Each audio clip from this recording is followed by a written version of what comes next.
KKY music की शानदार प्रस्तुति।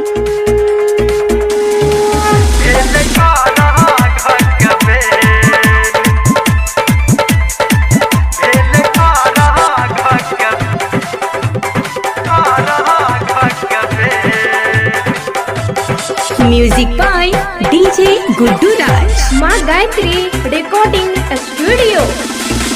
बड़ी जान लागैया बाबा दर्शन दह सबे, बड़ी जान लागैया बाबा दर्शन दह सबेर। उग उग सूरज देव भेले आराघा कबेर, उग उग सूरज देव भेले आराघा कबेर।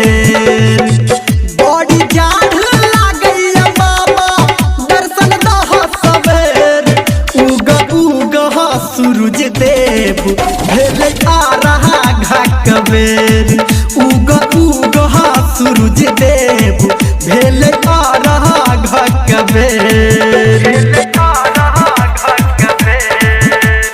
डीजे गुड्डू राज, मधुबनी। आप सुन रहे हैं सावरिया म्यूजिक।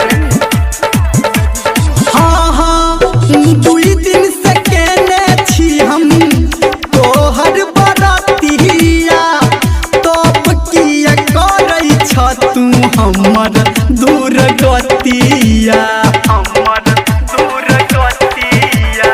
हे हो दुई दिन से भूखल हम केने छी बरतिया, तब किया करै छ तू हमर दूर गतिया।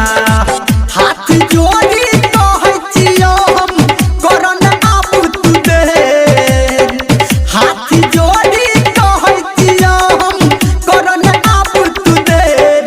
उग उग सूरज देव भेले आराघा कबेर, उग उग सूरज देव भेले आराघा कबेर।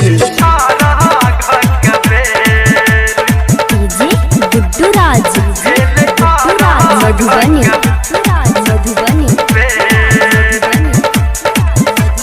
हाँ हाँ बेटा धर्मेंद्र के तू सुन ले गोहार हो, आ तोह देह दर्शन बाबा जल में छी हम ठाठ हो, जल में छी हम ठाठ। हाँ हाँ बेटा धर्मेंद्र के तू सुन ले पुकार हो, आ तोह देह दर्शन बाबा जल में छी हम ठाठ हो।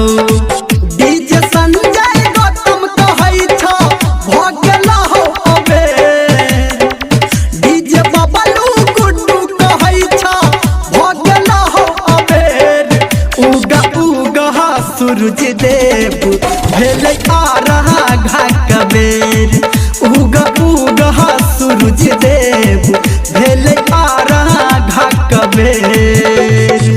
बड़ी जान लागैया बाबा दर्शन दह सबेर, बड़ी जान लागैया बाबा दर्शन दह सबेर।